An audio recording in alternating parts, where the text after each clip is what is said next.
Nanti konco Hindu mana? Ini dong, ada yang di depan sini. Sini. Di depan sini. Jejer Pak Bupati. Nah. Monggo sini. Itu Assalamualaikum warahmatullahi wabarakatuh. Bismillahirrahmanirrahim. Bismillah, alhamdulillah, wassalatu wassalamu ala rasulillah Sayyidina Muhammad ibn Abdillah wa ala alihi wa ashabihi wa azwajihi wa dzurriyyatihi wa ahli baitihi wa man tabi'ahum bi ihsan ila yaumil qiyamah. Para alim, para ulama, para baik, para kiai, seluruhnya yang hadir yang saya hormati, Pak Bupati,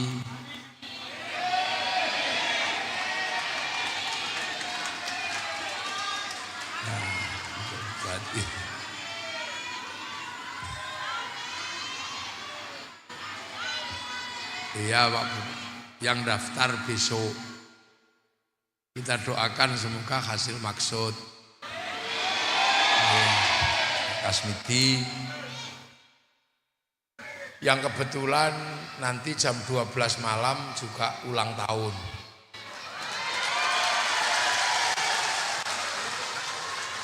Kita doakan semoga menjadi umur yang barokah. Seluruh jamaah majelis Taman Pendidikan Al-Quran yang hadir, yang tergabung dalam majelis apa? PKP RMI, pengurus organisasi Islam yang hadir dari NU, Muhammadiyah atau yang lain yang hadir, teman-teman parisada Hindu yang saya hormati, para hadirin wal hadirat yang berbahagia. Ya, sone aja ngakngit kok Kang.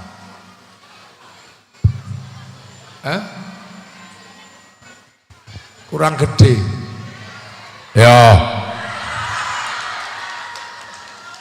Lah ya, kaya arep mangan es krim. Jadi saya neruskan tadi yang dibaca oleh Ananda Lukman, ya, Ananda Lukman. Ya ayuhan nas, hei manusia. Nah, sampean ini kan, hei manusia. Jadi yang disebut di situ, yang dipanggil adalah manusia. Nggak ada di situ sapi, nggak ada, atau payau, nggak ada, buaya juga nggak ada di situ. Ya ayuhan nas, hei manusia. Inna khalaqnakum min dzakari wa unsa. Aku bikin kalian laki-laki dan perempuan. Nah, ini perempuan, yang itu laki-laki. Wa ja'alnakum syu'uban wa qabaila. Kemudian aku bikin kalian berbangsa-bangsa, bersuku-suku. Untuk apa? Lita'arofu, agar saling pengertian. Agar saling pengertian, agar berbaur.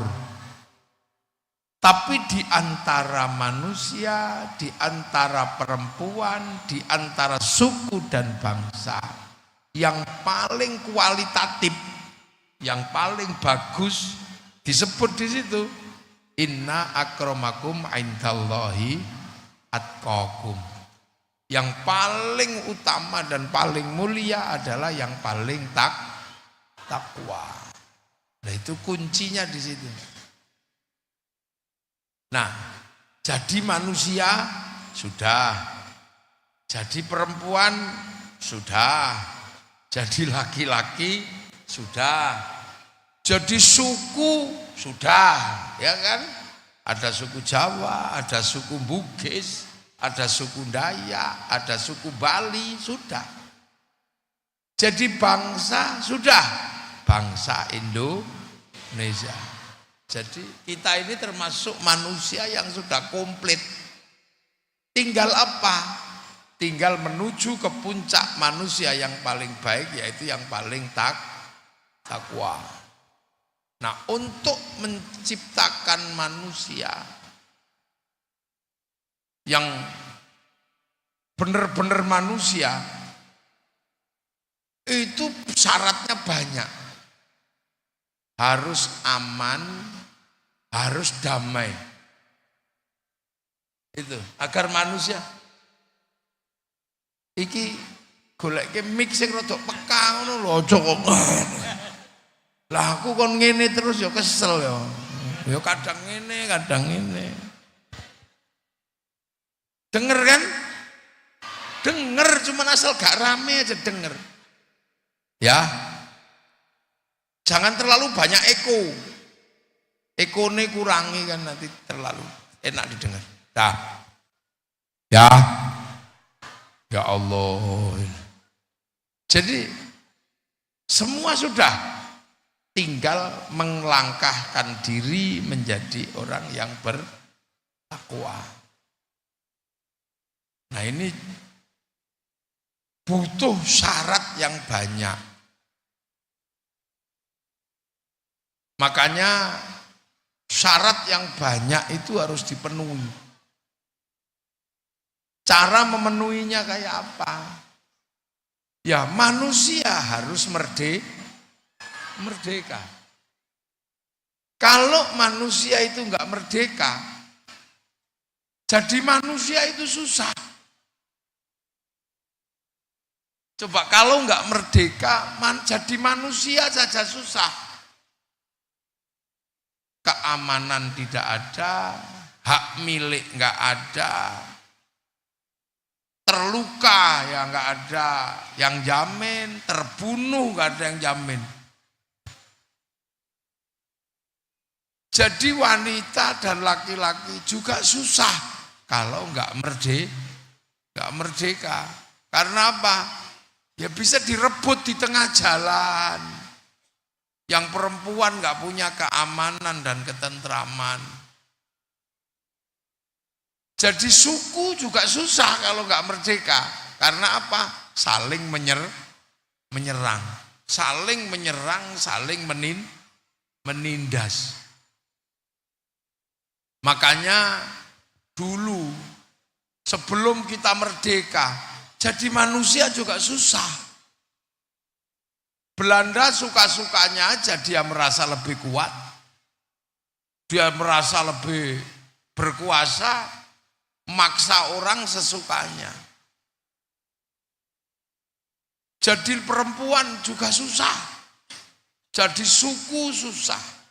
Makanya kemudian semua orang berjuang melawan Belanda. Untuk apa? Mendapatkan kemerdekaan. Akhirnya lahirlah orang-orang yang berjuang. Dari mulai Sabang sampai Merauke. Nah, orang-orang ini merelakan nyawanya, merelakan hidupnya untuk dikorbankan demi kemerdekaan orang lain. Makanya orang-orang ini disebut pahlawan. Pahlawan banyak sekali, ada Cut Nyak-Din, ada Tengku Umar, Cik Ditiro, Imam Bonjol. Di Jawa ada beberapa pahlawan, ada Sultan Agung, ada Pangeran Diponegoro. Di Sulawesi ada Sultan Hasanuddin. Di Bali ada Gusti Ngurah Rai, Ketujlantik. Di Ambon ada Patimura. Di Kalimantan ada Pangeran Antasari. Udah banyak pahlawan. Itu semua demi apa? Demi kebebasan manusia, sehingga kita menikmati betul jadi manusia hari ini. ngaji enak, ya. Bawa barang ke pasar enak, nggak ada yang ngerampas. Punya istri pergi ke pasar pulang masih utuh. Punya suami pergi ke hutan pulang masih utuh. Itu karena apa? Karena merdeka. Makanya kita menggambarkan kemerdekaan itu susah. Karena kita nggak ngalami. Sehingga terkadang kita merasa bahwa merdeka itu ya biasa aja. Karena merdeka itu yang tersisa di kita itu tinggal karnaval. Jadi tinggal karnaval menghias diri dengan seolah-olah kita pernah perang. Ada yang menusukkan bambu runcing di perutnya tapi pakai tali. Terus pakai betadin. Terus pakai usus kambing. Tapi dulu itu beneran mati beneran. Jadi dulu nggak kok mati-matinan, nggak kayak karnaval terus pulang hidup lagi, mati beneran kalau dulu. Ada yang dirantai terus jalan-jalan mikul rel kereta api, tapi rel kereta api yang dipikul dari gabus, terus bajunya disobek-sobek. Kalau dulu beneran. Nah itu beneran, makanya sekarang misalnya kita lihat merah putih. Orang sekarang lihat merah putih itu harganya murah, paling 50.000. Tapi dulu untuk punya merah putih itu yang mati ratusan ribu. Hari Pahlawan 10 November di Surabaya, itu karena menegakkan merah putih. Jadi merah putih yang kita lihat sekarang harganya 50.000, dulu untuk menegakkan itu mati. Mati di Surabaya itu, begitu merah putih disobek birunya, tinggal merah putih. Belanda mengultimatum, siapa yang tidak menyerahkan orang yang merobek bendera, maka Surabaya akan kita bakar, akan kita bumi hanguskan. Itu bukan omong kosong, benar-benar ditembaki dari atas. Mungkin sampean bisa bayangkan kayak Filistin itu. Ditembaki sesukanya oleh Israel. Mati ya mati beneran. Sampai Kiai Hasyim Asy'ari bikin resolusi jihad. Agar orang-orang melakukan perang. Yang mati gak terhitung jumlahnya demi merah putih. Sekarang kita nggak ngerasakan itu karena merah putih sudah nggak minta nyawa.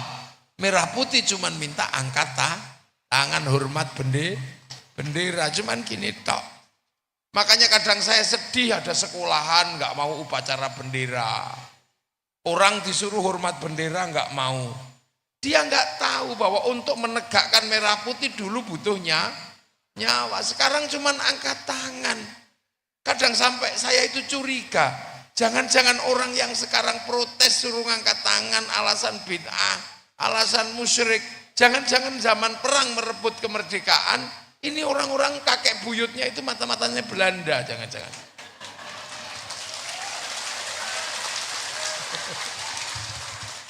Jadi jangan-jangan ada gen pengkhianat itu di dalam dirinya. Sehingga hanya sekedar untuk hormat itu. Kami orang Jawa, dulu untuk punya merah putih nggak dikibarkan depan rumah, tapi ditaruh di dalam rumah. Kalau Belanda curiga, tiangnya kita kasih tebu. Belanda curiga, tiang rumah kita kasih padi. Belanda masih curiga, tiang rumah kita kasih pisang. Belanda masih curiga, tiang rumah kita kasih kelapa. Masih curiga, kita bawa tumpeng sama ingkung makan. Kata Belanda, ini orang Jawa mau makan aja ribet. Tapi Belanda nggak tahu, begitu tumpeng habis, makan habis, padi mengering, tebu mengering, pisang rontok, kelapa mengering, yang tersisa tinggal merah putih di dada kami anak Indonesia. Itu cara perlawanan, hanya sekedar pengen merah putih. Sekarang udah nggak minta nyawa, merah putih itu aja cerewetnya luar biasa. Loh, makanya merah putih itu milik seluruh bangsa Indonesia. Maka nggak boleh merah putih itu kalah sama bendera sepak bola, nggak boleh. Kalau bendera NU miliknya orang NU, bendera Muhammadiyah miliknya orang Muhammadiyah, bendera Coca-Cola miliknya orang Coca-Cola. Tapi merah putih milik seluruh bangsa Indonesia yang dari Sabang sampai Merauke perang demi menegakkan merah putih. Jadi dan kita nggak ngalami, makanya kadang saya itu mikir, kira-kira orang kayak kita ini ya, kalau hidup di zaman perang kemerdekaan, ini termasuk yang perang apa yang lari kira-kira? Loh, kita ini jangan-jangan di zaman kemerdekaan, kita ini termasuk yang lari. Karena apa? Ngukurnya sederhana. Zaman perang, Jenderal Sudirman itu paru-parunya satu. Sampai nggak bayangkan sakitnya orang paru-paru satu. Paru-paru luka itu demam tinggi. Ini paru-paru satu berangkat perang. Demi apa? Demi NKRI. Berangkat perang. Lah kita ini nggak imbang sama Jenderal Sudirman. Wong kita ini BPJS belum turun, itu ributnya udah Masya Allah. Jadi kadang kita ini raja-raja Nusantara begitu ikut NKRI, tanahnya diberikan pada negara. Sekarang kita kegusur 1 meter, itu ributnya sampai Mahkamah Agung. Jadi kayaknya kita ini untung Allah tahu lah. Orang kayak kita dengan mental kayak gini, udah deh model begini dilahirkan setelah kemerdekaan aja, biar nggak ribet gitu. Loh. Maka kita bersyukur bahwa dulu ada orang-orang yang memperjuangkan kemerdekaan. Tapi karena kemerdekaan itu semuanya ikut berjuang, maka Bung Karno nggak berani terus mengatakan kita bikin negara Indonesia. Nggak ada di situ. Bung Karno tetap menyebut atas nama bangsa Indonesia. Jadi negara ini berdiri atas nama beberapa bangsa dan suku. Ada bangsa suku Sumatera, bangsa Jawa, bangsa Kalimantan, bangsa Sulawesi, bangsa Irian, bangsa Maluku, bangsa Timur, semua terlibat. Nah, bangsa yang terlibat ini sejak kapan adanya? Ya sejak dulu. Sebelum kita 17 Agustus merdeka, bangsa ini sudah berisi bangsa-bangsa yang banyak, suku-suku yang banyak. Sama kayak Aqua. Aqua ini dibungkus kemarin, tapi airnya ada semenjak adanya dunia. Ayo. Ini wadahnya aja yang baru, tapi airnya lama. Bangsa-bangsa kita juga sudah ada. Bahkan Kalimantan Timur ini adalah termasuk bangsa yang tua. Karena apa? Punya kerajaan tertua di Indonesia, namanya Kutai Kartanegara. Jadi sampean ini orang yang hidup di tempat kerajaan tertua di Nusantara. Agamanya apa? Hindu. Nah, model begitu itu dulu. Nenek moyang sampean ya gitu dulunya. Ya kayak gitu. Ubel-ubel gitu. Nah, kalau yang sekarang ubel-ubelnya begitu. Sama aja ubel-ubel kan. Jadi dulu agamanya juga Hindu. Makanya ketika kemerdekaan itu agamanya banyak, sukunya banyak. Dan kita termasuk orang yang tahun 300 sudah bisa bikin negara. Artinya kita bukan bangsa yang sembrono. Kita bukan bangsa yang baru kemarin sore. Rasulullah itu lahir tahun 571. Itu orang Arab masih disebut jahiliyah. Tahun 300 di sini sudah punya peradaban. Dari sini Mula Warman punya anak Dewa Warman, geser ke ujung kulon bikin kerajaan Salokonegoro. Punya anak Purna Warman, geser Jawa Barat, bikin kerajaan Taruma Negara. Punya anak Senasanaha geser Galuh, bikin kerajaan Galuh. Punya anak Sanjaya bikin kerajaan besar namanya Mataram. Bikin Borobudur, bikin Prambanan dan sekitarnya itu. Sampai akhirnya kemudian bangsa itu geser yang ke barat, Wangsa Sailendra dipimpin Balaputra Dewa, bikin besar kerajaan Sriwijaya. Yang geser ke timur, membuat kerajaan besar Kadiri sama Doho, Usindo. Dari situ lahir kerajaan besar namanya Singasari. Singasari mampu menaklukkan kekuatan dunia. Apa? Dunia dihancurkan Mongolia. Eropa dihancurkan Mongolia. Arab dihancurkan Mongolia. Cina dihancurkan Mongolia. Tapi ketika Mongolia menyerang Nusantara, hancur oleh kerajaan Singasari. Jadi satu-satunya negara di dunia yang pernah menghancurkan Mongolia, negara Nusantara. Sampai akhirnya jadi Majapahit. Dan Majapahit menemukan suku berbeda, bangsa berbeda. Akhirnya rukun jadi satu, Bhinneka Tunggal Ika. Itu ada sebelum ada Indonesia. Jadi bangsa ini sudah bangsa yang maju. Makanya kalau kita punya cerita-cerita, semuanya punya. Orang Eropa punya kisah cinta Romeo Juliet. Ya kan? Orang mana? Orang Arab punya Kais Laila. Orang Cina punya Sampai Ingtai. Orang Kalimantan juga punya kisah cinta Lambung Mangkurat dan Junjung Bui. Lu punya semua. Loh, jangan dikira kita nggak punya. Sana punya orang kuat. Orang Indonesia punya orang-orang kuat, ada Bantung Bondowoso, ada apa. Sana punya Ibu Tiri Kejam dalam kisah Cinderella, kita punya bawang putih, bawang merah. Lu punya, mereka punya binatang bisa ngomong, kura-kura ninja. Termasuk Tom and Jerry, kita punya Kancil Nyuriti Timur. Lu apa yang kita nggak punya? Semua kita punya. Ya kan? Bangsa yang riang gembira adalah bangsa yang suka bernyanyi. Bernyanyi pasti punya alat musik. Orang Arab punya alat musik terbang. Terbuat dari kayu dan kulit. Bikinnya gampang. Kayu tinggal bolongi, template kulit beres. Orang Eropa punya gitar. Kayu dan tali. Kayu tinggal motong, tali tinggal narik. Udah gampang. Tum, dam, dum, tum, dam, dum. Ber. Jadi... Tapi bangsa Nusantara punya alat musik gamelan terbuat dari logam. Artinya hanya bangsa yang menguasai ilmu pertambangan yang maju dan penguasaan metalurgi yang mapan mampu membuat alat musik dari logam. Ini nggak ada yang cerita sekarang. Makanya kita selalu menganggap bangsa kita ini bangsa kecil, bangsa jelek.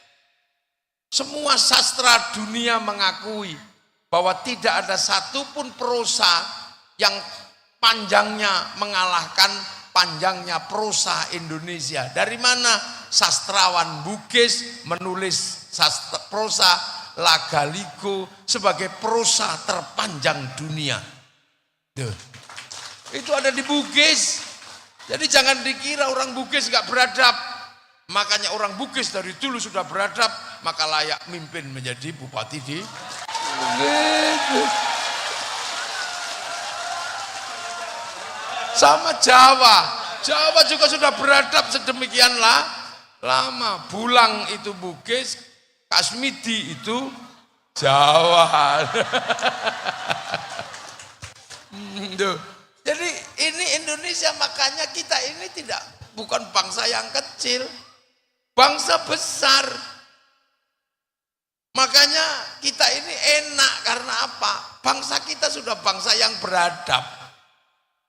Makanan kita punya, rumah kita punya modelnya, apa yang dimiliki dunia kita punya.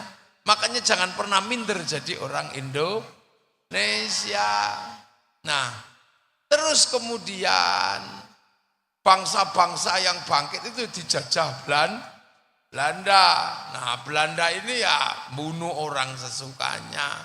Akhirnya bangsa-bangsa suku-suku ini ngelawan. Sampai akhirnya kemudian perlawanan itu gagal berkali-kali karena tidak bersatu. Tapi begitu bersatu, Belanda kalang kabut. Awal kapan persatuan? Sumpah Pemuda. Berbeda-beda suku, bangsa, agama bersatu. Satu nusa, satu bangsa, satu bahasa. Tanggal 28 Oktober 1928. Tuh, itu enggak mudah. Jadi jangan dikira kenapa Palestina itu sampai sekarang masih dijajah.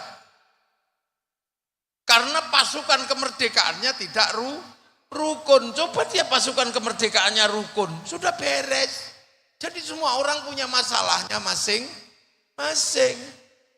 Lah, kenapa?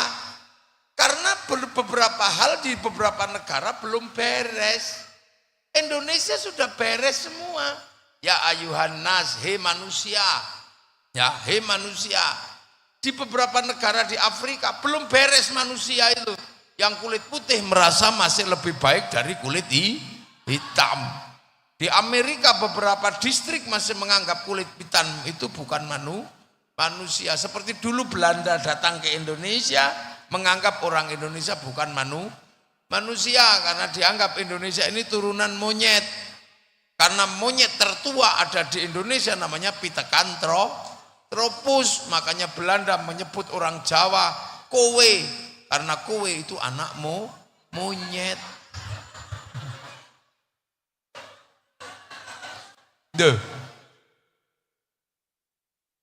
Belum beres di beberapa negara, belum beres.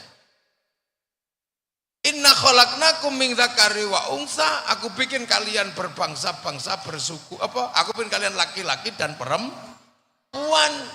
Di beberapa negara belum beres urusan laki-laki dan perempuan. Di beberapa negara di Timur Tengah, perempuan itu kelas sekian. Jalan keluar nggak boleh, matanya kelihatan nggak boleh, sekolah nggak boleh, dapat pendidikan nggak boleh, masih belum selesai. Makanya bangsanya ruwet. Karena apa? Tidak ada madrasatul ula, tidak ada madrasah pertama di dalam rumah tangga. Di sini laki perempuan sudah beres. Perempuan sekolah, laki-laki sekolah. Perempuan jadi dokter, laki-laki jadi dokter. Perempuan jadi presiden, laki-laki jadi presiden. Betapa enaknya orang Indonesia, sudah beres, makanya enak.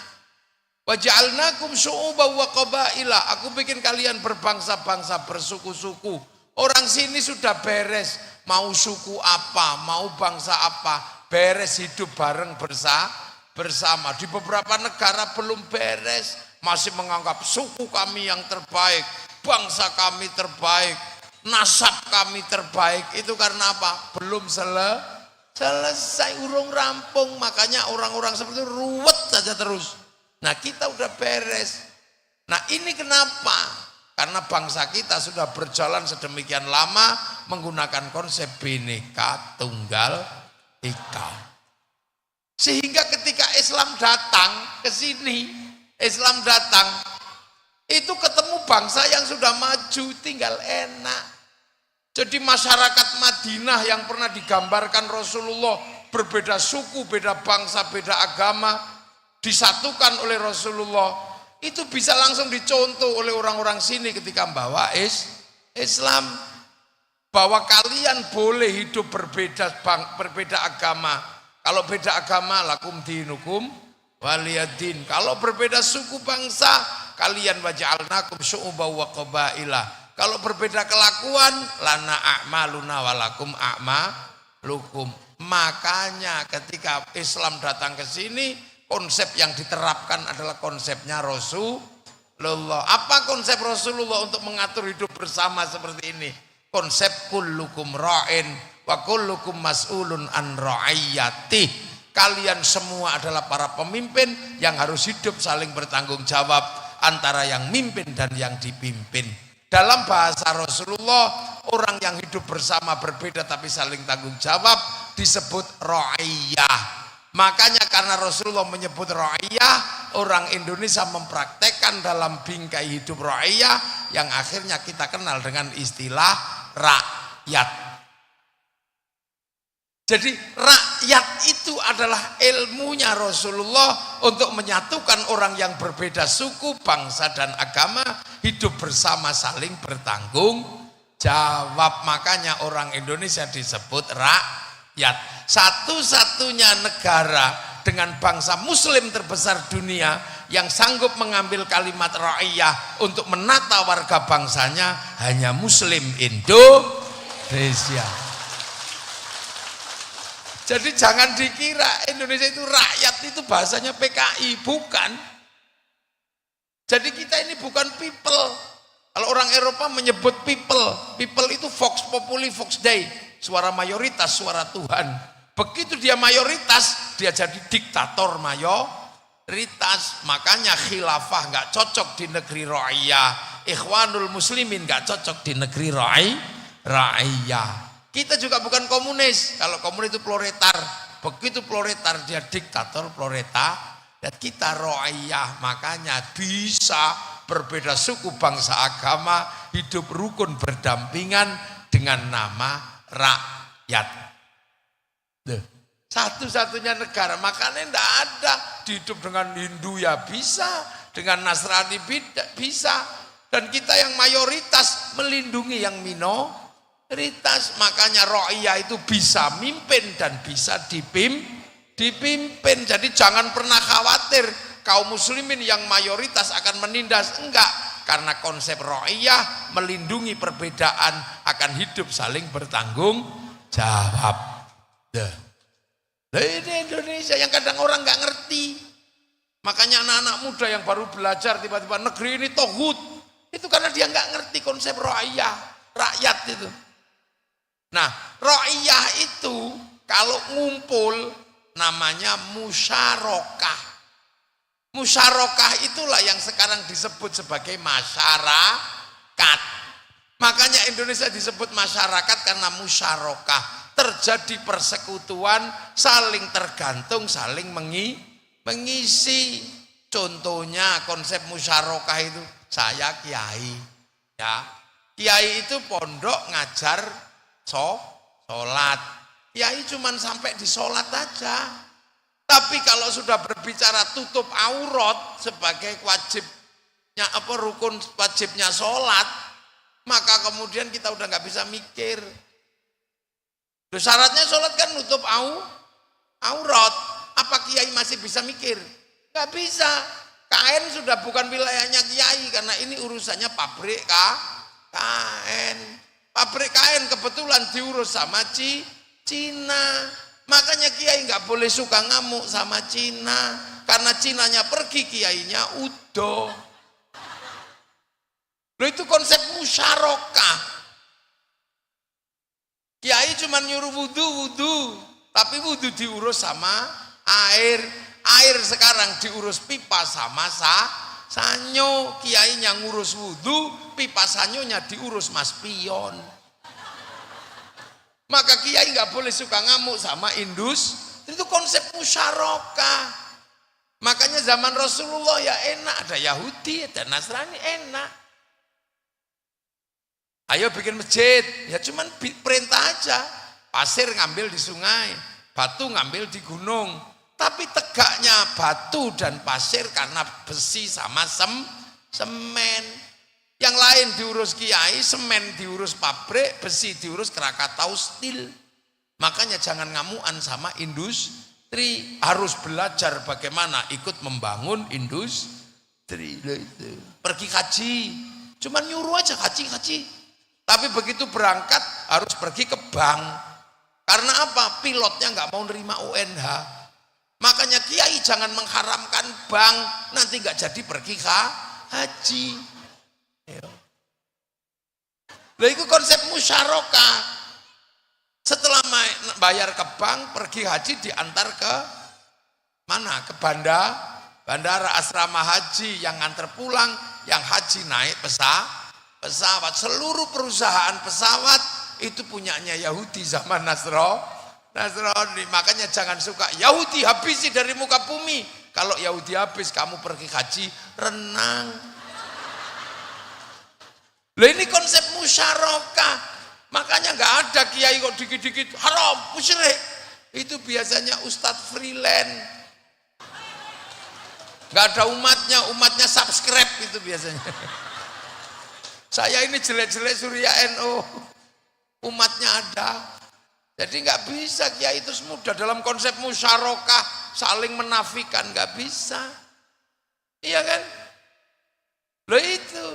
Makanya konsep musyarakah ini memang konsep yang harus dipahami dengan hati terbuka. Makanya kerakyatan itu dipimpin oleh hikmah. Hikmah itu kejembaran hati. Makanya bahasa Pancasila itu kerakyatan itu harus dipimpin oleh hikmah, oleh orang-orang yang luas hatinya dan jernih sehingga nggak dikit-dikit ngamuk. Loh karena apa? Agama itu kata Rasulullah, mayyuridillahu bihi khairan yufaqihu fiddin. Siapa yang dikehendaki menjadi baik oleh Allah dikaji ngerti urusan agama lah. Khairan di situ nakiro. Khairan kalau nakiro maknanya khairan kamilan, kebaikan yang sempurna. Nah lah baik sempurna itu bukan milik manusia, itu milik Allah. Makanya kalau ada manusia baik pasti nggak sempurna. Nah pasti baik bersama yang lain. Contoh pengajian ini baik apa enggak? Baik enggak? Terus yang paling baik siapa? Ya kiainya. Loh kalau pengajian ini baik, yang paling baik siapa? Ya kiainya. Ini makanya minumannya banyak, makannya banyak. Iya. Tadi yang baik sebenarnya yang baca Quran, tapi sebentar aja turun lagi kan. Nah, ini kiainya baik. Jadi harus diakui bahwa inilah orang baik ini. Siapa nggak usah emosi. Tapi saya nggak boleh ngaku paling baik sebab saya kelihatan baik di sini diundang sama Pak Kasmidi. Loh, iya saya karena diundang di sini tuh. Kalau saya nggak diundang, saya nggak kelihatan baik. Lah kalau gitu baik saya apa baik yang undang? Ya nggak bisa. Saya nggak datang ya jelek pengajiannya kan. Loh, itu baru. Itu baik. Baik itu baru dua udah ribut. Apalagi kalau yang ini ikut-ikutan, yang baik ya kami Kiai. Lah kok kamu yang baik? Ya karena kami mau datang. Kalau kami nggak ada yang datang ini bukan pengajian. Lah apa? Cek sound. Nggak bisa baik itu berdiri sendiri. Kata tukang sound yang baik ya saya Kiai. Lah kenapa? Kalau soundnya tak matiin bubar. Jadi nggak ada baik itu berdiri sendiri nggak bisa karena khairon di situ nakirah. Rasulullah yang dawuh. Loh makanya orang baik itu nggak bisa berdiri sendiri. Sampai datang ke sini pede karena cantik. Yang bikin bedaknya siapa? Orang Prancis. Kalau dikasihkan bedak Sangatta bubar. Beras ditumbuk blondreng kabeh bisa. Loh, sejak kapan baik itu berdiri sendiri? Nggak bisa.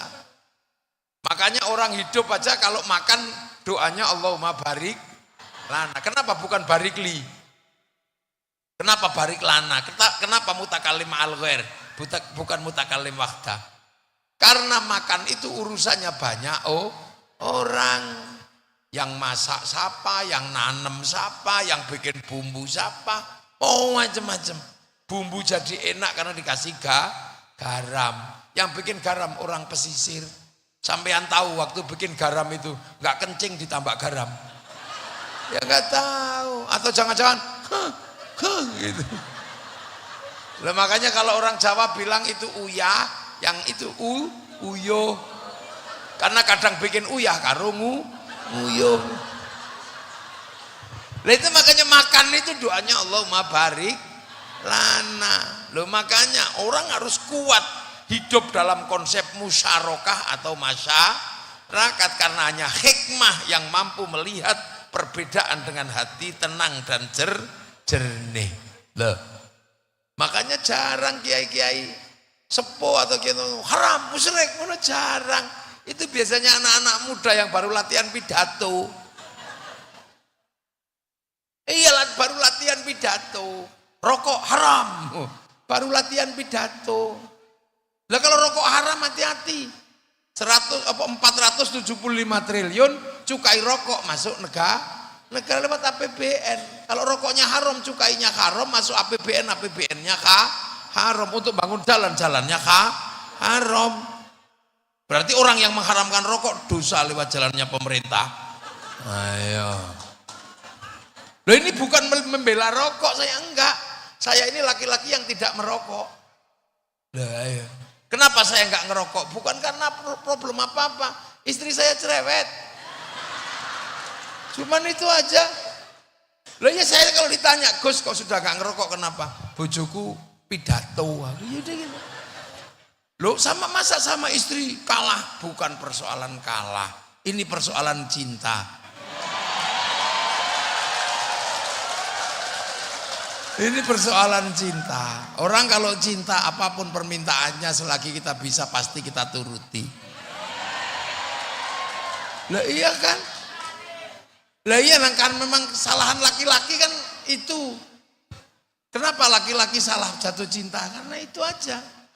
Karena begitu jatuh cinta laki-laki bilang saya terima. Lah ya salahnya diterima. Perempuan pernah menerima?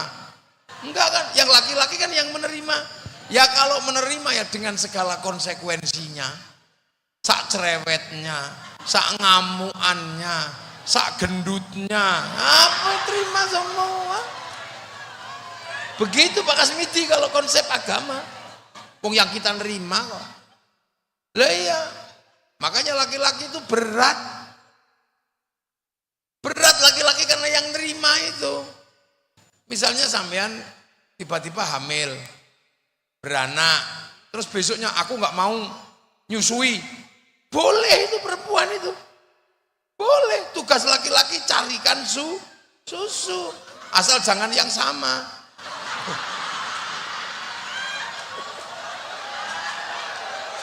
Loh, itu aja yang membuat perempuan harus hati-hati. Karena kalau ya udah aku nggak mau nyusui, lah tak carikan susu yang mirip.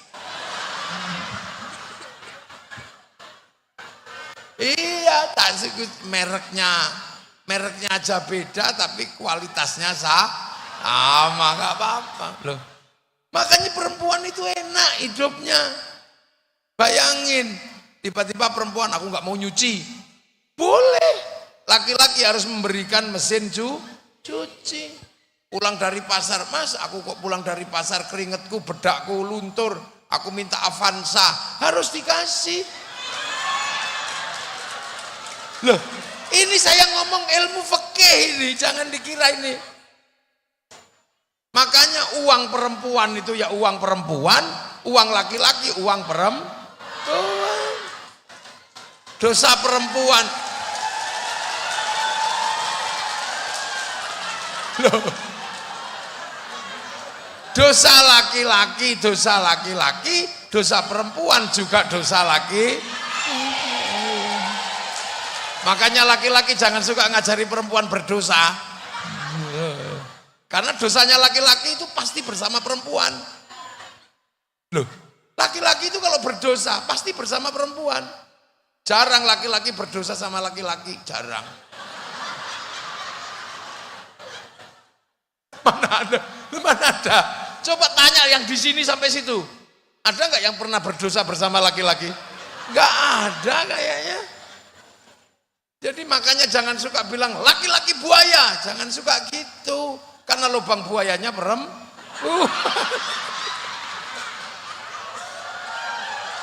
Lah iya. Makanya hati-hati perempuan kalau ngomong. Kecuali yang ya itu baru berdosa sesama laki. Hati-hati ya. Lah itu makanya laki-laki itu berat, Bu. Karena yang menerima malam-malam tidur keringetan panas gitu. Perempuannya bilang, Mas belikan AC. Ya tugas laki-laki carikan AC. Makanya laki-laki itu harus dibikin Allah lebih kuat. Untuk apa? Hidupnya untuk menyenangkan wanita. Cuman itu aja. Karena yang pernah berjanji saya terima nikahnya. Salahmu mbok terima. Ya dengan segala resikonya. Makanya Allah tidak pernah menyalahkan perempuan dalam urusan itu. Perempuan enak, cium tangan suaminya dapat hajar aswad, gak perlu ke sana. Kalau laki-laki harus ke sana. Loh, ini kadang harus ngomong saya, karena kayak gini sering disembunyikan. Karena kiainya laki-laki, karena ustadznya laki-laki, maka banyak disembunyikan. Padahal sebenarnya kayak begitu. Ya itulah makanya di Indonesia ini beres urusan laki-laki perempuan. Ada yang perempuan mau kerja, ada yang apa. Enak, maka perempuan Indonesia itu pahalanya besar. Karena apa? Menopang laki top perempuan Indonesia. Loh itu. Makanya kita ini punya tugas besar. Tugas besarnya itu apa sih? Tugas besar karena dulu kakek-kakek kita ini setelah membangun konsep musyarakah ini membangun satu konsep kehidupan yang dulu ditata oleh para wali. Makanya daerah kita disebut wilayah, al-wali, al-wilayah. Nah, wilayah itulah yang akhirnya jadi NKRI, Negara Kesatuan Republik Indonesia. Maka secara syar'i NKRI adalah sah menjadi negara Indonesia. Maka jadi polisi sah secara syar'i, jadi bupati sah, jadi guru sah, jadi presiden sah. Makanya kalau ada yang ngomong orang-orang yang ulama yang dekat dengan kekuasaan, ulama ini orang nggak ngerti story, nggak ngerti sejarah pembentukan bangsa. Karena untuk menjaga manusia dalam Al-Quran, laqad khalaqnal insana fi ahsani taqwim, manusia dibikin terbaik, tsumma radadnahu asfala safilin illal ladzina amanu wa amilus sholihat. Dikasih iman, yang jaga dua ini apa? Wahadzal baladil amin. Watin demi buah tin, simbol Nabi Nuh. Wazaitun simbol Nabi Isa, Nabi Ibrahim. Waturi sinin simbol Nabi Musa, simbolnya Nabi Muhammad itu apa? Wahadzal baladil amin, dan demi keamanan bangsa dan negara. Makanya manusia akan rusak, agama akan rusak kalau tidak ada keamanan bangsa dan negara. Lah keamanan bangsa dan negara tugasnya siapa? Bupati, TNI, Polri, DPR, macam-macam. Loh, kiai tugasnya apa? Jaga aman wa amilus sholihat, termasuk guru-guru ini. Makanya polisi jangan terlalu rajin sholat duha, biar itu diurus kiai. Waktu duha polisi di mana? Ya di perempatan biar nggak tabrakan itu. Bupati ya jangan terlalu rajin sholat duha kayak kiai. Bupati jam 7 masuk kantor, menandatangani kebutuhan kiai, jalan bagus, masjid bagus, WC bagus, sarana prasarana bagus. Itu tugas bupati. Jangan bupati malah di dalam masjid aja. Ya keliru sampean. Itu tugasnya kiai. Sudah, jadi enggak begitu. Tugasnya membentuk konsep wahadzal baladil amin, menata administrasi, menata undang-undang. Lah itu tugasnya penjenengan. Makanya besok jadi bupati jangan malah kemudian mari sholat duha. Itu bukan tugasmu, itu tugasnya kiai. Setelah duha kiai berdoa, ya Allah moga-moga Pak Bupati sehat. Cuman gitu. Rezekinya banyak. Lah itu tugasnya kiai. Tugasnya pedande kayak gitu, tugasnya begitu. Jadi jangan terlalu rajin sampean. Lah iya kan, tapi tanda tangannya itu jadi berapa masjid? Tanda tangannya jadi berapa jalan? Tanda tangannya jadi berapa TPQ? Jadi berapa TPA? Jadi berapa madrasah? Tanda tangan sampean. Iya, kalau ditinggal duha aja nggak ada yang tanda tangan. Akhirnya ditanda tangani karo demit. Lah ya kan. Makanya NKRI ini menjamin baladil amin. Makanya konsep bersama itu disatukan dalam sila. Tuhan tetap nomor satu, ketuhanan yang maha esa. Ini untuk apa? Menjaga manusia, karena pusat dunia itu manusia, ya kan? Ada bikin kursi ya karena bokongnya manusia, ada bikin sedotan karena mulutnya manusia, ada yang ngurus nya sampai bikin pabrik pempes ya gara-gara nya manusia. Jadi dunia ini putarannya di manusia semua. Wong khalaqalakum ma fil ardi jami'a. Bikin sound karena kupingnya manusia, bikin mobil karena kakinya manusia. Mana ada dunia ini yang bukan untuk manusia? Ayo coba. Makanya kalau orang mau ngurus manusia pasti hidupnya enak. Ada yang ngurus gudalet tok itu. Itu punya pabrik odol sama sikat. Ngurus utangnya manusia, punya bank. Sampean kalau ada orang utang malah pergi, makanya nggak punya bank. Ada yang ngurus manusia nggak bisa punya pabrik dul kola. Lah iya kan, ada manusia pengen bikin anak tapi nggak mau jadi, bikin kondom. Manusia sama. Loh, mana ada dunia ini yang urusannya bukan manusia? Ayo, saya pengen lihat. Bikin bangunan gini karena manusia nggak mau kehujanan. Bikin syuting karena manusia pengen kelihatan memorinya. Ayo, kayak gini ngaji nih, bunga ini fungsinya apa coba? Nggak ada gunanya kan? Tapi kenapa ada di situ? Karena manusia suka keindahan. Mana ada? Penjenengan jadi bupati itu mau ngurus apa kalau nggak ngurus manusia? Yang nyoblos juga manusia. Itu makanya jangan lupa manusia. Itu makanya urusan di bawah Tuhan itu manusia. Jadi Indonesia tidak pernah meletakkan Tuhan di bawah manusia. Zaman Kapitayan, zaman Hindu, tanya itu Hindu. Kasta tertinggi adalah Brahmana. Tuhan tetap nomor satu. Jadi belum pernah bangsa ini meletakkan Tuhan menjadi nomor dua. Oh tepuk sing banter. Jadi tidak pernah. Bangsa Arab pernah meletakkan patung di bawah Tuhan. Ayo. Bangsa Mesir malah pernah manusia mengaku Tuhan. Bangsa ini belum pernah merendahkan Tuhan sejengkal pun di bawah manusia. Makanya kemanusiaan itu harus dijaga yang utama. Cara agar manusia itu bisa tetap survive dan baik harus ada persatuan. Makanya harus ada persaling persatu, kelompok ini bersatu. Itu. Nah agar persatuan terjaga harus ada kesetaraan. Tidak ada penindasan. Kalau ada penindasan pasti orang nggak mau bersatu. Enakan kamu, enak di elu nggak enak di gua. Enak, tapi kalau manusia setara maka kemudian persatuan bisa ada. Makanya kerakyatan ditaruh di nomor 4. Kerakyatan yang dipimpin oleh hikmat, kebijaksanaan dalam permusyawaratan perwakilan. Itu bahasa Al-Quran murni di situ ada. Nah untuk apa? Terciptanya keadilan sosial bagi seluruh rakyat Indonesia. Makanya NKRI dengan landasan Pancasila bisa menjamin perbedaan. Arab satu bangsa pecah puluhan negara, Afrika satu bangsa pecah puluhan negara, Cina satu bangsa pecah puluhan negara, tapi kita puluhan bangsa, suku dan agama mampu bersatu dalam satu negara kesatuan Republik Indonesia.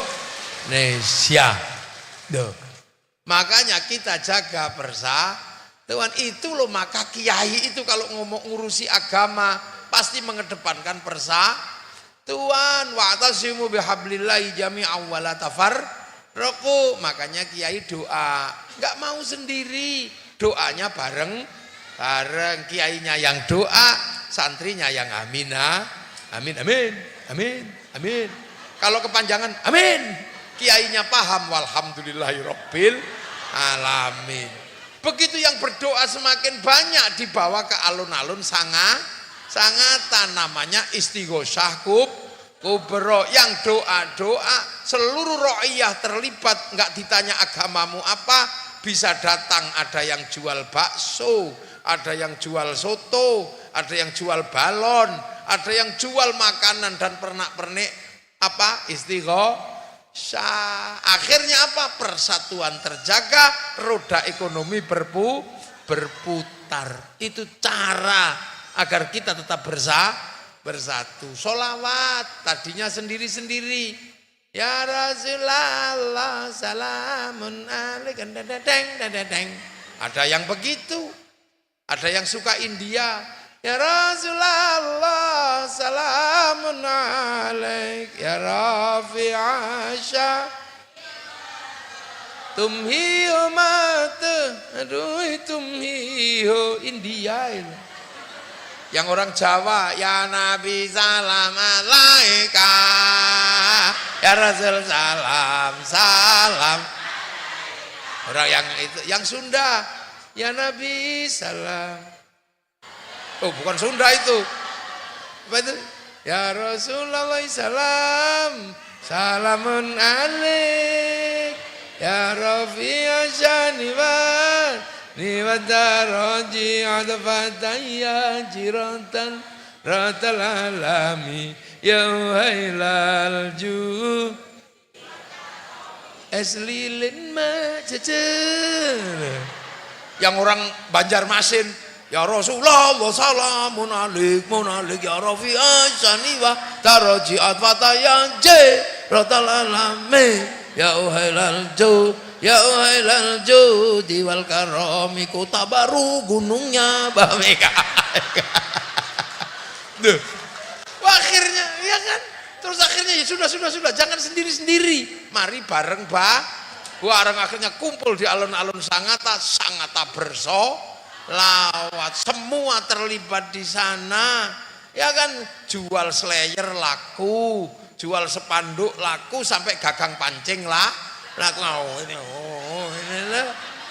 roda ekonomi rukun. Itu caranya ulama menjaga persatuan. Ada orang mati ngumpul sampai 7 hari, sampai 100 hari, terus khol tahunan, laku semua, roda ekonomi berputar. Ziarah makam wali, akhirnya bis pariwisata laku, elep laku, nyambut tamunya wali, jual nasi laku, jual katok laku, sampai copet bisa hidup di makam para wali. Hebatnya Indonesia. Negara lain nggak punya kayak gitu, Indonesia punya. Terus di makam-makam kan rukun. Ilah hadratin Nabil Mustafa Muhammadin sallallahu alaihi wasallam Pateka. Itu belum selesai sudah ngumpul lagi sebelahnya sabis. La ilaha illallah, la ilaha illallah. Belum selesai sebelahnya beda lagi. Sallallahu ala Muhammad, sallallahu. Enggak ada yang ribut. Rukun enggak gantian Mas? Enggak, biasa aja. Akhirnya orang Banjar ziarah ke Jawa, orang Jawa ziarah ke Banjar, orang Banjar ziarah ke Kalimantan Timur, tempat-tempat ziarah menghasilkan kerinduan. Setiap tanah di mana gurunya disemayamkan, di situ ada kerinduan. Dan kerinduan kepada tanah di mana gurunya disemayamkan, itu bibit cinta pada tanah air. Suruh ngebom Banjarmasin, nggak berani ada makamnya Syekh Arsad. Suruh ngebom Kutai, nggak berani ada makam Sepinggan, nggak ada berani. Suruh ngebom Jawa, nggak berani ada makam Sunan Ampel. Makanya seluruh teroris yang suka ngebom tumbuh dari orang yang nggak pernah ziarah kubur. Ayo dulu, ayo dulu. Pak Kasmidi, ini konsep sosiologi agama. Ini namanya social engineeringnya begitu. Lah, terus kiai-kiai ini kan menangan kan karena ketuhanan yang maha. Agama menangan. Makanya kiai akhirnya itu menangan, di mana-mana menangan. Makanya kiai dibagi dua. Ada kiai sakti sama kiai kurang sakti. Kalau kayak saya ini kiai kurang sakti, makanya dibiarin aja karena bisa diinterupsi. Udah sudah malam libur, berhenti. Karena kurang sakti. Kiai paling sakti itu siapa? Kiai kalau sudah khotbah Jumat, itu nggak ada orang berani. Nggak ada interupsi Pak Khotib, nggak berani. Bawa kuru orangnya. Ittaqullah, mau protes ya nggak berani itu. Makanya biar orang-orang yang khutbah yang menangan ini nggak ngelantur, suruh baca teks, suruh pegang tongkat. Akhirnya kalau baca teks ya santun, ittaqullah, ittaqullah. Lepas teksnya disebul kipas angin bubar. Makanya orang nonton ittaqullah, ittaqullah. Iya kan, makanya orang kalau baca teks santun, sama kalau pegang mau pegang tongkat mau gini-gini tongkatnya jatuh. Akhirnya ittaqullah, ittaqullah. Begitu tongkatnya nggak ada, saudara Jokowi ya begitu. Makanya kalau lihat yang goclok-goclok itu pasti masjidnya nggak ada tongkatnya itu biasanya. Ada nih nggak ada ini. Ini strategi budaya agar bangsa Indonesia tetap bersatu. Makanya kita ini paling enak. Kita sudah mengikuti konsep ro'iyah, musyarakah, musyawarah. Luar biasa loh kita ini sebagai sebuah bangsa. Kok tiba-tiba ada yang mengatakan negeri ini toghut, kon mrene tapuk lambene. Tuh. Nah itu makanya kita ini sudah bangsa yang ini tinggal kita mengisi kemerdekaan. Ini kita mau isi apa? Cara mengisinya apa? Nah ini yang kadang kita lupa. Cara mengisinya cuma satu. Karena bangsa dan negara itu tiangnya ada. Tiangnya apa? Perempuan. Al-mar'atu imadul bilad. Idza saluhat saluhal bilad. Wa idza fasadat fasadal bilad. Baik buruknya negara bangsa tergantung perempuan. Karena semua laki-laki yang di sini ini, yang calon bupati sekalipun, itu awalnya dari pantat perempuan. Ayo. Sebelum mencium bau yang lain, yang pertama kali dicium oleh laki-laki pantat perempuan. Makanya kaget begitu bau, nangis. Wah.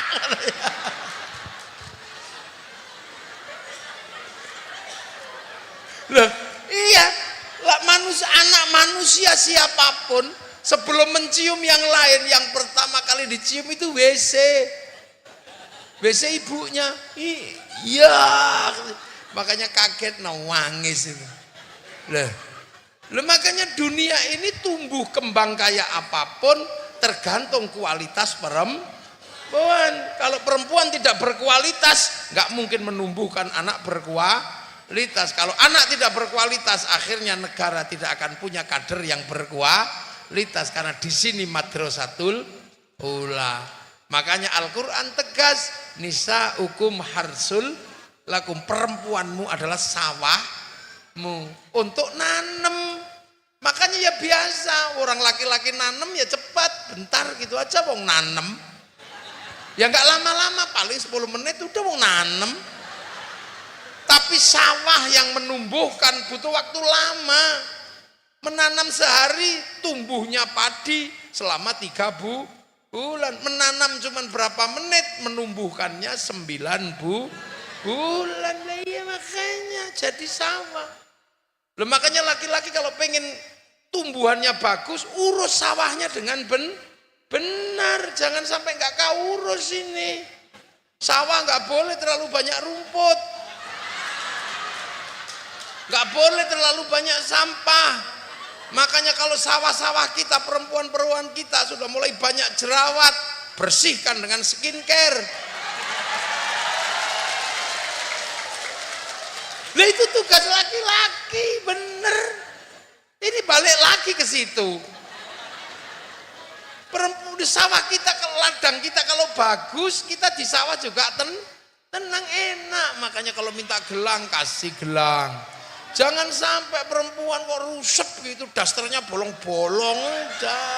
Dandani yang bagus, sawahnya tenang, pede, ke pasar juga pede karena tenang.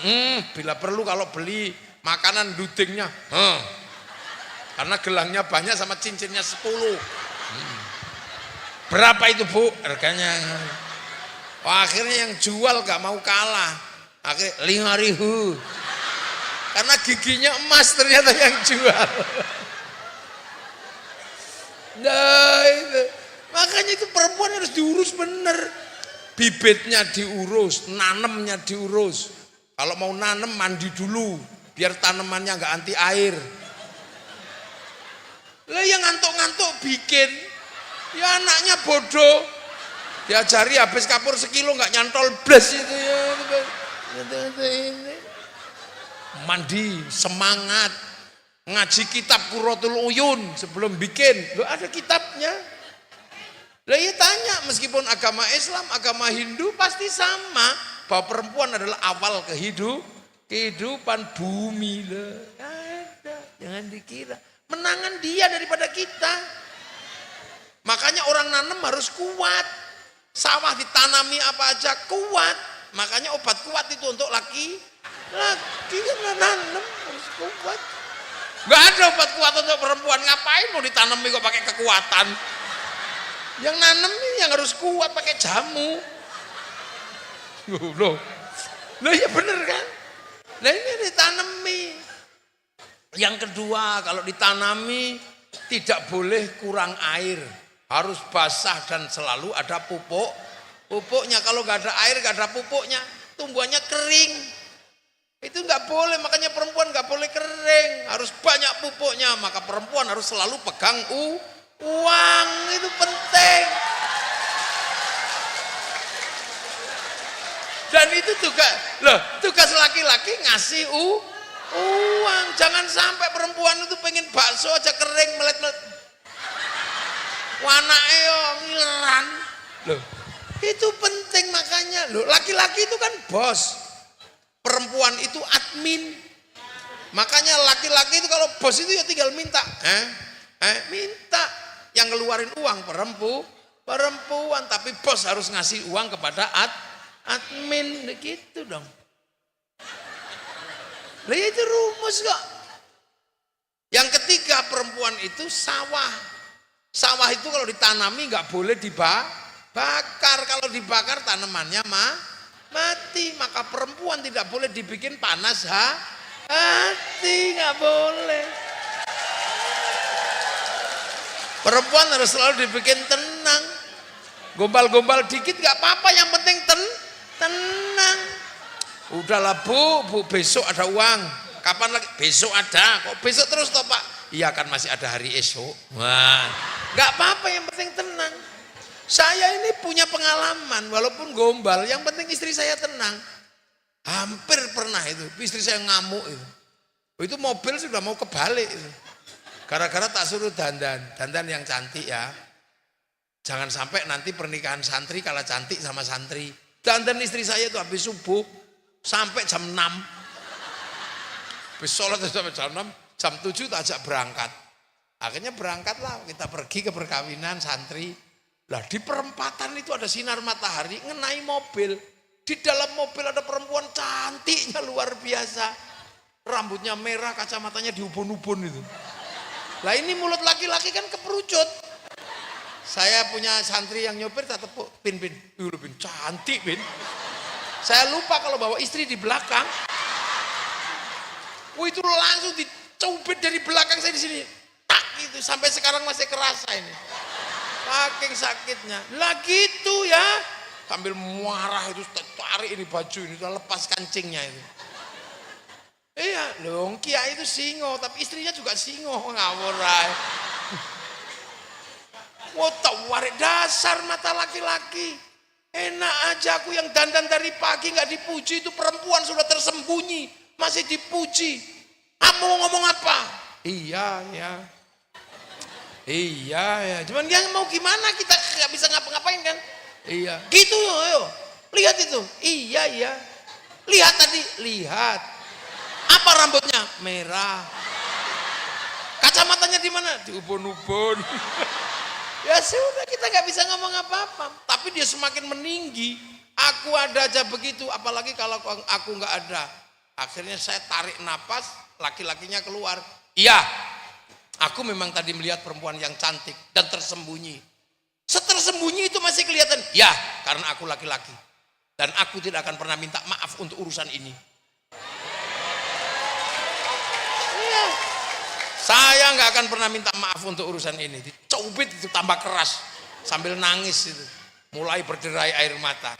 Saya nggak TK, tapi laki-laki nggak boleh kalah kalau udah seperti itu. Ya, aku laki-laki. Melihat perempuan yang cantik dan tersembunyi itu adalah aku. Dan aku nggak akan minta maaf untuk urusan ini.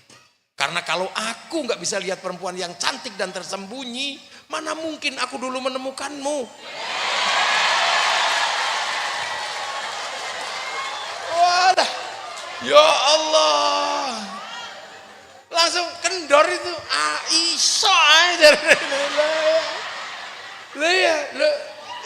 Jadi saya itu kejepit bener-bener loh. Mobil baru itu AC-nya hangat karena gara-gara itu. Loh kan gitu. Ya gombal tapi kan reda. Maka laki-laki itu yang penting bisa meredakan. Awal jadi pengantin saya itu ya. Habis malam pertama, malam kedua gitu. Terus mau ngaji, peci saya itu hilang. Mungkin karena semangatnya tak buang gitu aja kan, saking semangatnya. Mau ngaji, peci itu hilang. Iya, di sini tuh ada santri saya yang ngerti itu. Namanya Fathul, gak tahu di mana tadi itu, Bari itu. Itu tahu persis istri saya itu galaknya, ya Allah. Makanya saya ini berani sebenarnya. Tapi yang di rumah itu lebih berani. Peci saya itu hilang, Bu. Akhirnya saya minta, mana ya peciku ya. Sebagai istri masih baru, semangat nyarikan peci kan. Temulah dia tempat peci. Oh mungkin itu, tek saya mate itu. Pasti masalah. Karena isi peci itu bukan peci, tapi surat cinta dari perempuan sebelum dia.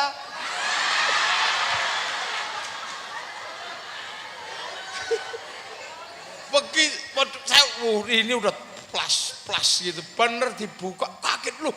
Apa ini? Ya apa?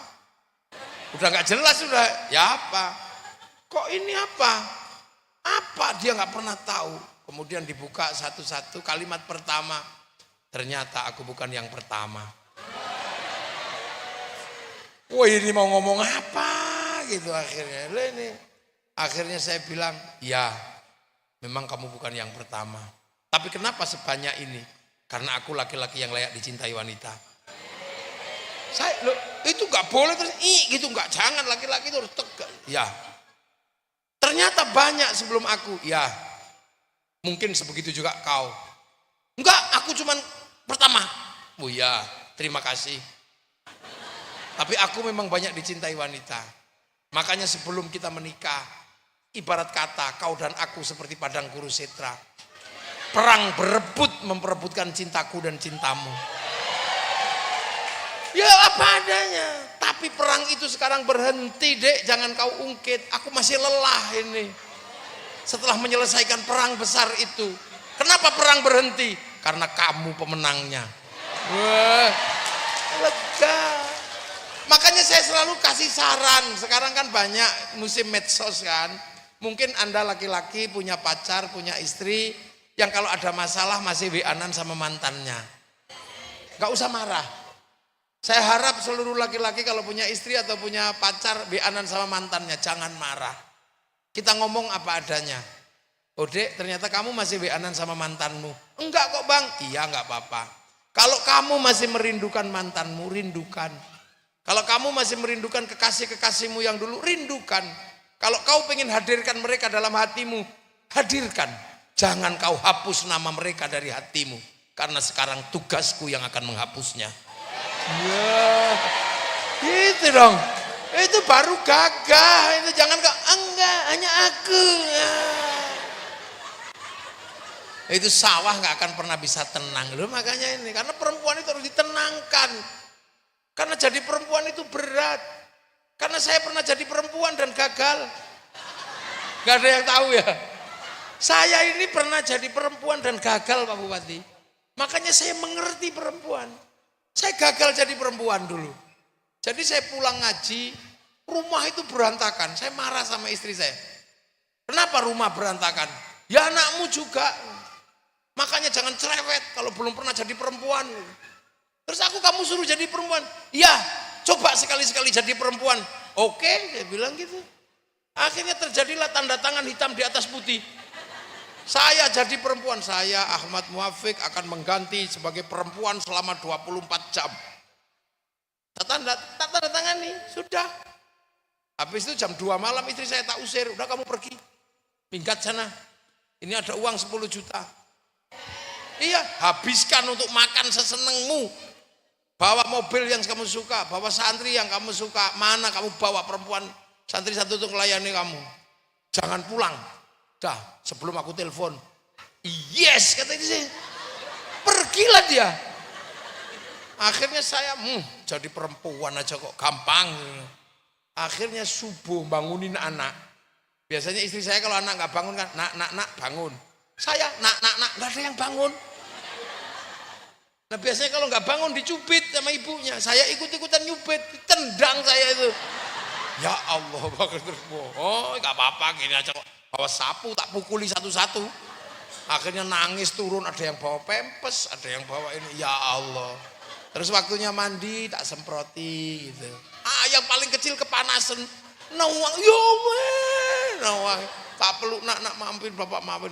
Udah selesai, kasih makan. Biasanya kan dijejer-jejer gitu. Terus pesawat terbang, ya gitu. Saya kasih makan kegedean. Wah, rusuh lah pokoknya rumah itu.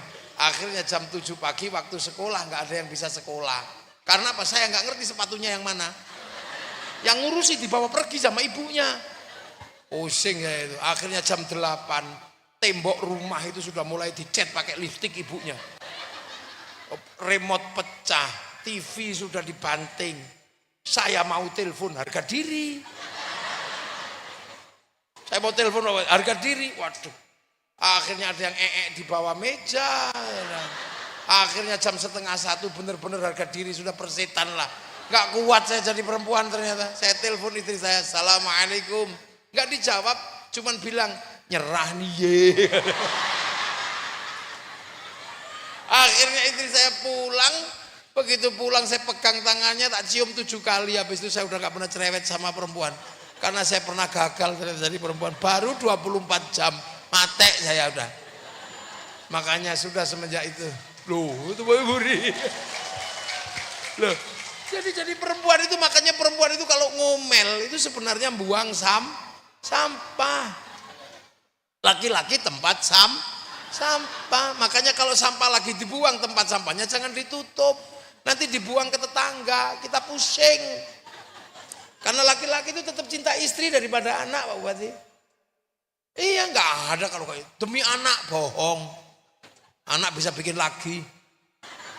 Tapi istri itu benar-benar dicintai, laki-laki itu demi istri, nggak ada yang lain. Mau bukti? Pulang kerja, anak di pangku tetangga nggak ada masalah.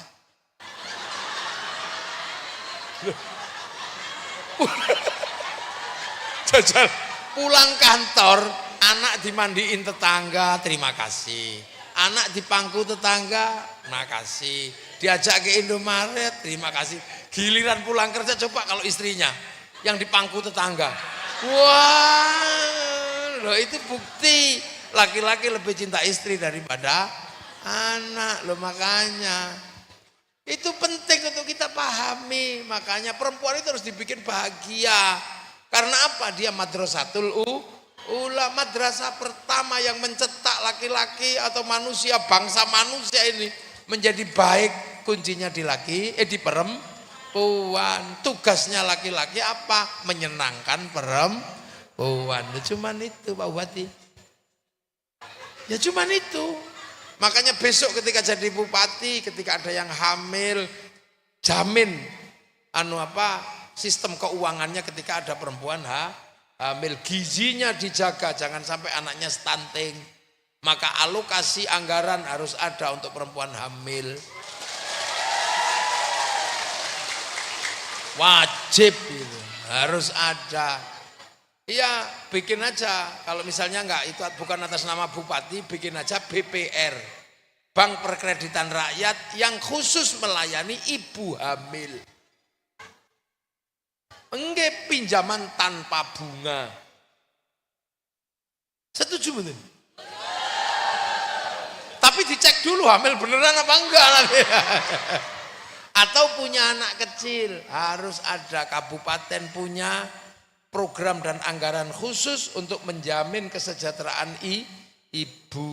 Jangan sampai udah suaminya pergi entah kemana, pulang-pulang duitnya habis untuk ngeslot. Gak ada yang jamin, makanya Kabupaten Kutai Timur harus punya lembaga keuangan yang khusus untuk menjamin ibu tanpa bunga. Artinya saya doakan panjenengan kaya bisa membangun sistem keuangan tanpa bunga untuk menjamin ibu-ibu tiang negara. Iya, dan saya yakin Ibu Kasmidi nggak akan cemburu. Enggak lah, Ibu Kasmidi kan baik. Cintanya hanya untuk Pak Kasmidi. Dan Pak Kasmidi cintanya untuk ibu. Loh gitu. Tapi lembaga harus ada. Tanpa bunga untuk menjamin kesejahteraan ibu dan anak.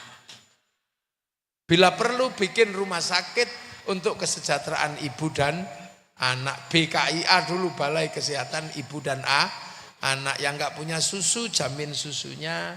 Yang enggak bisa membayar persalinan, dijamin oleh kabupaten. Enggak akan ada ruginya. Karena apa? Akan lahir generasi-generasi yang hebat tanpa ada bayang-bayang ketakutan. Ini saya cuma minta itu aja, yang lain Pak Bupati lebih tahu. Sebagai seorang bupati nanti pasti lebih ngerti apa yang dibutuhkan, tapi saya cuma minta itu. Kasih lembaga keuangan untuk menjamin kesejahteraan ibu dan anak. Itu penting. Siap loh? Siap loh, dengerin siap. Siap, Kiai. Oh, siap Kiai. Itu penting. Ya, ini bangsa. Makanya bangsa ini harus dipersiapkan dari semua lini. Sampai nanti semua orang bangga kepada bangsanya. Amerika coba, kebanggaan pada bangsanya kayak apa? Karena diceritakan mulai Wild West sampai The Last of the Mohican. Kalah dengan Vietnam bikin Rambo 1 sampai 6. Kalah dengan Cina bikin American Shaolin, American Kung Fu. Kalah dengan Jepang bikin American Ninja, American Samurai. Bahkan samurai terakhir dari Amerika namanya Tom Cruise dalam film The Last Samurai. Cina menceritakan bangsanya sampai mulai dari ular hijau sampai ular putih. Dari Wung Fei Hung sampai Sun Gokong. Jepang menceritakan bangsanya samurai, nggak pernah ada habisnya. Diceritakan samurai mulai dari kecil, ada samurai X dengan tokohnya Rurouni Kenshin. Jepang bercerita seperti Malaysia menceritakan bangsanya lewat si Upin dan si Ipin. Bangsa Malaysia nggak boleh tercerai-berai karena di sana ada anak-anak India, maka Upin Ipin kenalkan tokoh kecil namanya Jarjit. Dia nggak boleh lupa ada anak-anak Cina, kenalkan Mei Mei. Dia nggak boleh lupa ada anak-anak Indonesia, kenalkan Susanti. Makanya dengan cara apa kita akan membangkitkan bangsa ini? Dengan cara menjaga kesehatan ibu, menjaga kesejahteraan ibu. Demi apa? Demi bangsa dan negara. Amma ba'du. Loh, muqaddimah selesai. Loh, ini saya belum mulai ngaji. Saya tadi sudah amma ba'du belum? Lah, ngaji itu kalau pembukaan selesai kan amma ba'du. Lah, ini belum, baru mulai muqaddimah. Tapi ya nggak apa-apa, udah tahun depan lagi kita teruskan. Nanti tasyakuran terpilihnya Pak Kasmidi jadi bupati. Semoga semua barokah dan manfaat. Kita punya bangsa semakin baik, kita punya negara semakin baik, punya bupati semakin baik, dan kita dalam ridha Allah Subhanahu wa taala. Al-Fatihah.